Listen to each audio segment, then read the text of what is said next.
Okay, so for this week, we are going to focus on websites and how do you use your websites in order to grow business. So first and foremost, let me share my screen.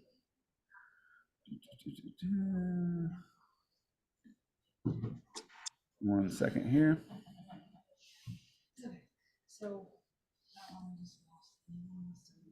Why is nothing working today? There we go. Got it. My computer's sleepy today, apparently. Let me get this set up. All right, so on command, when you're in command, first thing is I want to kind of just walk you through how do you set up your websites. If you have any questions, just stop me as I'm going through this. But we're going to come to the top and go straight to settings. And I just need you to make sure that you have one thing done, and that is in your Connect settings, that your marketing profile is updated, that you have your photo inside of here. If you're on a team, you have a team logo, and then all of these details are filled out, including the bio, obviously the phone numbers, and who is the market center as well. So just double check that because all of that stuff actually reflects on your website. So let me show you this real quick. Matt, I have a question. Okay. Is this being recorded? Yes, it is. Great, because I want to send this to my admin if I can. Yeah, we'll have it out to you probably tomorrow. So Great, thank you. You're welcome. So you can see here it pulls your Keller Williams logo, obviously your name. If you switch on the profile, then it'll come inside of here, and this is where it pulls your website, and here's your bio, vendors, a bunch of other stuff that you can do. So just know that that part of it has to be set up. Hey, what's up? So that's the first thing is that's why you got to make sure that your profile's filled out because it actually pulls directly from there. The next thing that we're going to do is actually set up the website. So in order to set up the website, we're going to come down to the consumer app. It's down here on the applets down at the very bottom. And mine's going to look a little bit different than yours because I have already set mine up. But once you get inside of here, you're going to have a settings page that'll look something like this. Couple of things that you're going to want to do inside of here. Number one is skip the edit my website for now. Jump straight to what do you want your subdomain to be? So this can be anything that you want. So for example, you can set this up to be mattbrown.kw.com. As long as nobody else has taken it, then you will be good to go. Now, mine's obviously 270agents.com. If somebody has taken yours, then you might just have to add an underscore or potentially look at changing your name, but you do have to have a unique website so that people can find it. Once you've done that, then just hit save changes. The next thing that you're also going to do is the app URL. Just make sure that this is directly linked to your app, especially if you're on a team or whatever app that your team is using. I know sometimes teams tend to share apps and only use off of one app. Maybe you have it as individuals, just something worth noting inside of there. Inside of preferences, do you want to display Keller Home Loans on your app and site? You can either enable or disable that. I leave it on there. Same thing with Keller Covered, which is the insurance, enable or disable that. And then do you want to display neighborhoods? Now, here's a key thing. If you are in a rural area, like 99% of us are, I actually would recommend disabling it because most people aren't going to be in a neighborhood. Or if they are in a neighborhood, and let me go to my website and I'll show you this. Let's use Owensboro, for example. Owensboro, Kentucky. When you have the neighborhoods turned on, it creates all of these blue lines and just creates a whole lot of clutter. And it honestly, and in my opinion, maybe I'm in the minority here, but in my opinion, it makes it really hard to be able to see anything. So even if I zoom in, all of these blue lines just for me, it makes it a little bit chaotic. And while the consumer could come in and actually turn that off down here and turn off all the websites and stuff, I just sit right here, so I couldn't get it to project up. Then it declutters it a little bit. So For me, I disable neighborhoods on my agent site. Again, that's a personal preference, so you can kind of set that up according to how you want as well. And then just keep in mind, if you change anything, then you have to click the Save Changes button here. Next thing is forced registration. So this is a really important part, especially if you're going to use this for lead generation. And honestly, that's what our websites are for. Is I want you to think about this as a website's like a spoke on a wheel. This is just a general marketing thing. If you have a website, you have your app, you have your social media pages, you have Google, you have all these different things going around a circle. They should all point back to something, and that website is traditionally going to be the thing that you're going to point back to, because it's the easiest way to get the consumer information. Inside of there, you can actually pick how many homes people get to look at before it captures their information. So what I mean is, on my website here, if I look at, let me log out so it's not me. If I go and let's just pretend like this 1026 Cottage Drive is my listing, and I go share this on Facebook. Somebody ends up clicking on it, and I'll show you how to do all of that through this class.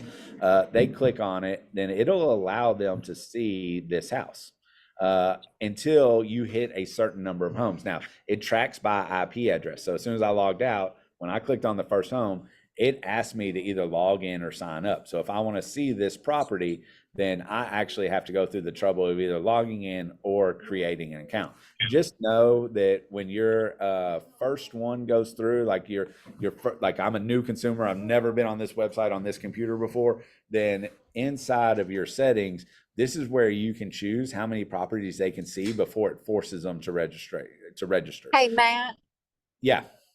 can I interrupt for a second? I've got a problem on mine and I don't know how to fix it because I'm being told like people are going in on my website, but I'm not getting back any feed on like what they're looking at. And every time I go in there, it shows that I'm on unrestricted, but I know that I click on 2 and save it, but I'm not getting anything back.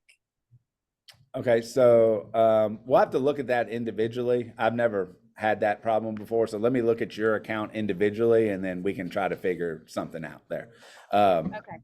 But yeah, I know exactly what you're saying. So just get with me a little later on, and we'll figure that out. Okay. So the unrestricted is just what Jamie was saying, is you can basically look at as many properties as you want. It never asks you to register. 10 properties means they can view 10 properties, and then they have to register 2 properties, which is what I choose. Lets them look at 1 property plus 1 more, and then it asks them to register. And then there's no property viewing, which is the most aggressive route, where basically as soon as you log in, it's going to ask to capture their information. So best practices that I found, at least for me, is 2 properties. That allows you to look at the property that I'm promoting at the time, plus maybe 1 more. Then it asks you to register. I found when I was doing no property showings that it was just causing people to get off my website and go straight to Zillow, Realtor.com, or any of the other places to be able to find it, because they couldn't access the advertisement that basically I was making. So at least in the beginning, I suggest everybody do 2 properties. Don't forget to hit save changes, and then we'll kind of see how it plays out from there, and then get with me individually and I can work through some of your adjustments also. Let me check my chat and see. Oh, that's just Jade's thing. All right, next thing is the web. Once you get the website set up, then you're going to actually come to the website, and let me log in real quick. And I want you to do this yourself, meaning you're going to come to the website, you're going to look at the Cottage Drive, favorite that one, which is just hitting the little heart button. And then if you scroll down, it's going to give you other options of properties. And I want you to click on 1 or 2 more. And I'm just clicking random ones because we want to make sure that it's actually tracking. This is what Jamie was asking about. It's actually tracking what you're doing. So I'm going to click on that one. I'm not going to favorite. And then I'm going to click on 1 more. This time I'm just going to use the map. And it pulls up another property that apparently has a whole bunch of stuff in the basement. But the reason that you're doing it that way is I want you to come in and then find your contact inside of here. So I have a test account that I test everything with, that I highly recommend everybody does. And when I'm on here, what you should see, and this was the issue that Jamie was having, was you can see that I can see exactly what properties I looked at. It also tells me if I favorited something. So remember that Cottage Drive one was the first one I looked at. I actually hit the favorite button, and it showed me that I looked at it and I made it a favorite. So now this allows me to follow up with the consumer and say, hey, I noticed you were looking at some properties on my website, and in particular, it looks like you added 1026 Cottage Drive to your favorites. Would you like some more information on it, or potentially even set up a showing behind that?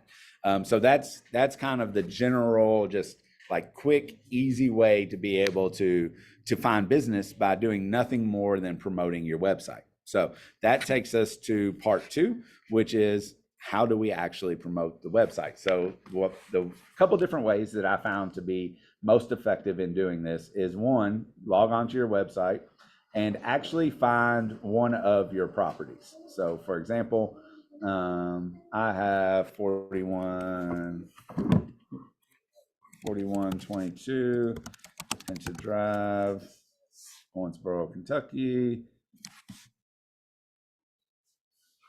So this is my listing here. What I'll do is I come up to the very top and I just simply copy this address. Then from there, I'm going to open Facebook or whichever social media platform that I'm advertising on at that given time. I'm going to come to either my business page or to my personal page. In this case, I'll use my personal page, and I'm copying that basically whole address on there. And then I'm going to write in a description, and it's going to say, come check out our listing. Normally I would use ChatGPT just to generate me something, but for time's sake, I'm not going to do that. Listing at 4122 Pension Drive. And then I'll always, by the way, if you're using a personal page, you need to include this from a legal standpoint. Marketed by, and then at Keller Williams, either Elite or Heartland. I'll usually just tag the page in there. And then I'll hit next and post. And then I'll show you what this actually looks like and kind of the way to use this in lead generation. So you can see right here, it pulls in whatever my front photo is. It has that. It tags Keller Williams Elite Realty. You can also tag your own personal business page. So a lot of times I'll put marketed by 270 Homes Group of Keller Williams Elite. That way just the people, the audiences of both those Facebook groups also get to see it. And then when somebody clicks here and clicks on this, then it's going to take them straight to my website. They can view the home. And because I'm registered inside of here, when I go back to my contact and I come up and refresh this page, you can actually see the activity. You can see right here is where I just clicked on that website. So now the question becomes like, how do I find out about that information? Well, at the very top, you have notifications. You see, I currently have 49, which is a lot, so I need to read through those. But you can see I got an agent site notification that Matt Brown has logged in. So when I get that, I can go straight to view contact. It's going to pull it up and it's going to show me what they looked at. Again, now it leads to a conversation because I have the phone number here. I'm going to reach out to that person and find out what is their interest in the home. One other thing that you can do if you're not paying attention to notifications, maybe you go on vacation and you just hadn't paid attention to your database for whatever reason. It happens to all of us, like, let's be honest. Then you can come up here and you have a recently active column. And if you click the recently active column, then it'll show you who was on your website most recently. So you can see here was the example we just went through that I was on there exactly 1 minute ago. Jerry Jones, one of my neighbors, was on there 6 days ago. Malik, which was just a lead that I had no relationship with, somehow found his way on my website back on July 7th. And you can see, and on average, and I don't do a great job of promoting my website, honestly, like I might put it on each listing on Facebook maybe once a month, but really we should all be doing it at least once a week. If you do it more frequently than I do, you're still going to capture 3 to 4 leads every month. I mean, you can see I'm getting 2 or 3 here and I'm barely posting anything. In November and December, I got quite a few more leads, summertime, obviously more leads as well. So these are the ways that you can drive people to your website by doing nothing more than sharing your listings. And keep in mind, if you don't have any listings, then you always have permission to share mine. I don't care which office you're located in, but reach out to your other agents. Reach out to an agent in your office that has some listings and say, hey, do you mind if I promote your listing on your website? I don't think I know of any agents that are going to say no to that, because our ultimate job is to sell homes. And if you can facilitate us being able to sell homes, then that's all the better. So Any questions on how to use your website in regards to promoting properties and then ultimately capturing leads before I go to the next part? Check chat, make sure anybody's in there. No. Okay. All right. Next thing I want to do. So obviously, if you're going this route, then this is the organic route to post listings and to be able to find the properties. There's one other thing that you can do inside of Command that is more of a true lead generation method, and that is to come over to campaigns and create ads that go through Facebook that are linked to your website. That way you auto capture information while also being able to track what somebody does. So I'm going to show you all that. And I'm going to do a whole class on campaigns, probably like the 1st of September, maybe the end of August, depending on how the schedule plays out. So just know more information's coming on this, but I'm going to go through this part of it really fast. For campaigns, we're going to come to campaign. I'm going to very simply create a campaign, and it's going to be a paid ad. So I'm going to spend a little bit of money for Facebook to put my listings out in front of people. Click paid ad. It's going to open up basically the ad template. And it's going to ask me what type of ad do I want to place. A couple things to note in here. These are single image and videos. These are multi-image. Multi-image I found to do the best. You can do multi-image carousel. And then this is what social media advertisements or what locations they're going to. So Facebook, Instagram. This one's about Google. This is Google, Facebook, and Instagram, so on and so forth. And we even have TikTok ability now. So whatever your preferred social media method. Me, I'm a Facebook person from a business standpoint. So I tend to pick the single listing multi-image carousel. So I'm going to click that. It's going to ask you what Facebook page do you want to run on. Just make sure that you have your business page connected. So you can see I have that there. It's going to ask you what listing do you want to promote. So next we're going to go and find the listing, click filters, and then you can put in anything you want here. I'll be honest with y'all, it's kind of a pain to find stuff in here sometimes. I do not like this. Like, this is just me being transparent. It used to be different, it used to be easier, but they changed something and now it's kind of hard to find. So you kind of got to play with this a little bit in order to be able to find the right property. And why is it not filtering? Hold on. Street address. Sometimes you have to add a filter. Oh, I just saw it. There it is. Okay. So here's my Pinta Drive. I'm going to hit select on that. You can see it automatically pulls in the address and at least a couple photos.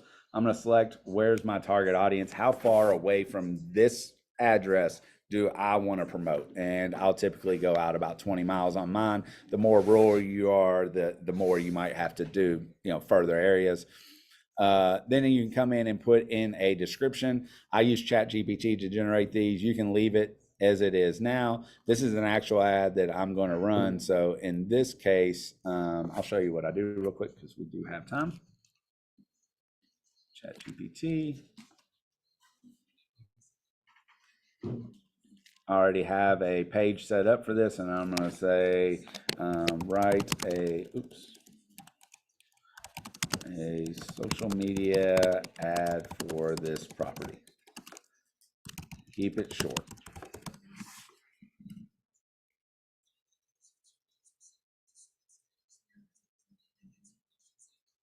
All right, so it's going to generate this, and basically what I'm going to do is I'm going to copy just that first top section. Got too many tabs open. Let me close these real quick. And I'm going to replace this with that first tab. Make sure I'm under the characters. So you can see right here, it allows 255 characters. I'm at 121. And what's important to note is whatever you put in here is what shows up at the very top. The next is the headline. Typically in the headline, this is where I put the address. Of course, you can put anything that you want. So something like that. You can see it'll update, and right here, it gives the address. And then you get to select the images that you want to display. So it pulls in random images. I don't like half of those images, so I'm going to change it. By the way, for whatever flukish reason, they don't go in exact order. I just know that typically image number 4 is going to be image number 2, so I'm going to go down and select what one I want for that. And apparently the image number 4 is image number 3. I was wrong. And then image number 3, I want something different for that. So let's do that one. And then I'm going to select all of these, and I'm just going to go through this really fast just to save y'all time. Find one more image that I want to use. Not like that one. We'll use that one to show how big the backyard is. And then once that's updated, you can actually flip through, and this will be the order, and you can change the order however you see fit. I don't like that we're going back to a house photo there, so let me swap that one. Let's get something that shows the living room and that fireplace. There we go. All right, so now let me check front, back, kitchen, living room, and then a second living room. I need to change out one of those. It's probably this one. I'll do a different angle for the living room. And of course, you can sit and play, and I would probably sit here for 10 minutes and figure out the perfect photos, but I'm not going to for this situation. Then this is where you're going to plug in your website. So like I said, we're going to get on our website. We're going to actually go to the property. I'm going to take this whole address at the very top. I'm going to copy it, and then I'm going to come to campaigns. I'm going to paste that in. I'm going to hit preview URL to make sure it goes to the place that I want it to. And you can see here that it does. Then I'm going to go to lead settings. This is if I automatically want to tag things. So for example, for me, I want to know where the person always comes from. So I'm going to do a Facebook ad. I have a tag already created for that.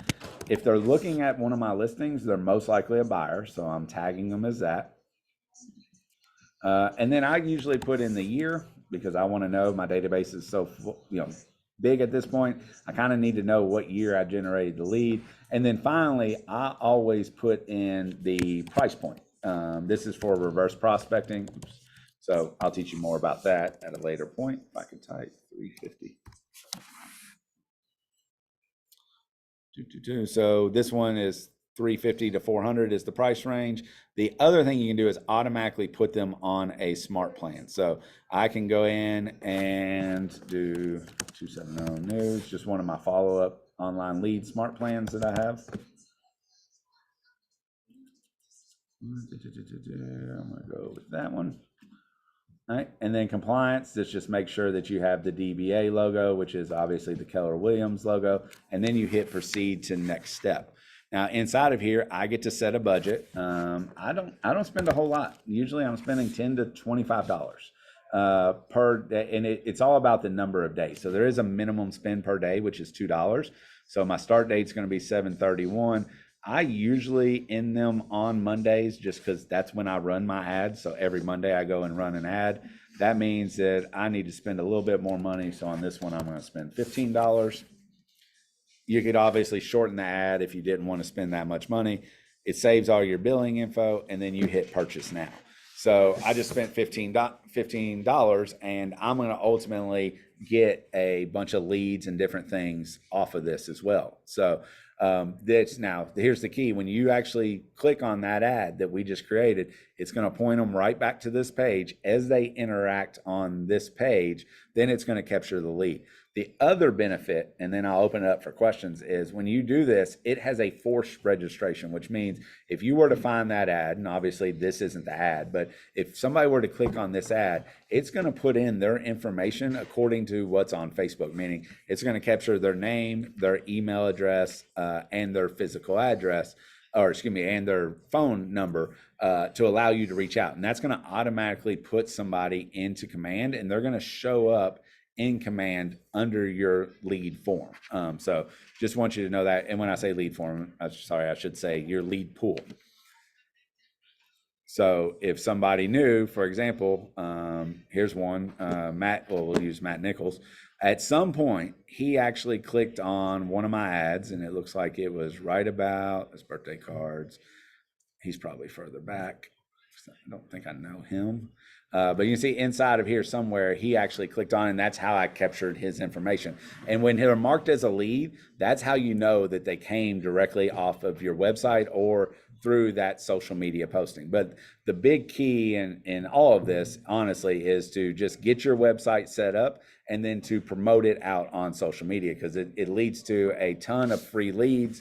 You don't have to do the paid advertising, especially if you don't have listings, but there's a bunch of other opportunities inside of here. So for example, our websites can actually pull open houses. So you can go to your website. Let me show you this because we got a couple minutes. You can go to your website, go to search properties, and enter your location. Oh, I guess it would help if I share my screen, wouldn't it?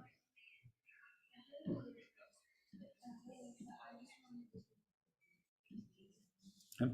So again, I'm just gonna pretend like I'm on Owensboro. I'm gonna go to filters.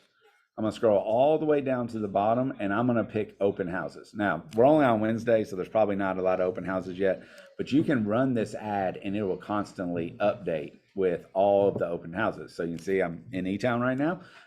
Here's the open houses that are at least scheduled so far. As more get added, you can add that in. You can copy and paste this entire link at the very top. I do suggest you capture a screenshot of the open houses. It just helps from the ad place. Then you can come inside of here and do the exact same thing that we did before. I'm going to paste in that. It's going to show the 270 agents. That's why I do a screenshot. So I don't like when it doesn't show a graphic. So I'm actually going to set up a photo inside of here that shows the open houses. And you can run an ad that says, hey, do you want to see all the open houses this weekend, and capture people's information that way. Some other effective ways that I've done this is homes under 200,000. That's a big one. Like people who are, looking at homes under 200,000, they're hard to find right now for the most part. And I've done under 150 before as well. But always making sure that you go in and create that advertisement on what people are looking for. So you can do open houses, you can do by price points, you can do foreclosures, you can do short sales, although there aren't a lot of those out right now. But it's just all about getting creative in your advertising. And then how do you use your website once it's set up to promote your business through social media, to find buyers and sellers that you can have conversations with, build relationships with, and then ultimately get under contract and make some money with. So that's my gist on how to use your website. We do have this recorded, so I will be or our staff will be sending that out. If not this afternoon, then tomorrow, because I know I went fast. As always, you can reach out to me if you have any questions. But I'm going to stop the recording, and then I'll just open it up.